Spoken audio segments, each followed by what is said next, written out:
have the evening off. That government shutdown could hurt Robins Air Force Base and the city of Warner Robins. That's according to the 21st Century Partnership and Congressman Austin Scott. Jacob Reynolds spoke with them today. He joins us live from just outside the base. Suzanne, that looming Friday night deadline to reach agreement to continue funding the federal government has Central Georgia leaders anxious. The partnership and Congressman Scott telling us a shutdown, even a short one, can do damage to a base like Robins. Robins Air Force Base dealt with sequestration budget cuts in 2011 and a 16-day shutdown in 2013. People who were around at the time, like businessman Jim Taylor, say it caused hesitation in construction, bank loans, and anxiety around town. So anytime there's a hiccup on the base, it's really a tsunami in the community. Georgia's 8th District U.S. Congressman Austin Scott says his office has heard concerns from people who work here. We have gotten calls from people there that are in contracting and other things, making sure that we understand the impact of it and how inefficient it is in their operations. It hurts the people that work at the base. It hurts the morale of the base. It hurts the efficiency of the base.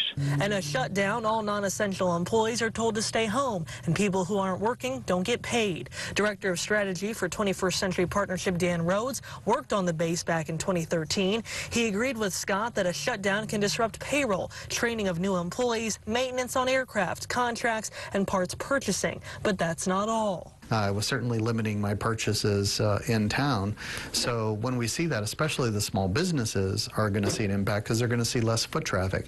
People are going to be less willing to spend what limited funds they have in the bank because they don't know when their next paycheck is going to be coming around. Rhodes said once a shutdown takes place, there's no guarantee on how long it actually lasts, which can take a mental toll.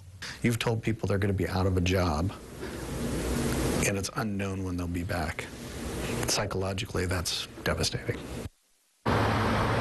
And Suzanne, in that same phone call, Congressman Scott criticized Democrats who he claims are holding military spending hostage over the immigration issue. But he also expressed some frustration with Senate Republicans who he say have been unable to pass budgeting measures that already passed the House last year. And that's not all. He and Rhodes say these continuing resolutions aren't the best answer either, since they only provide approved funding for such short periods of time. Live outside Robins Air Force Base, Jacob Reynolds, 13 WMAZ Eyewitness News.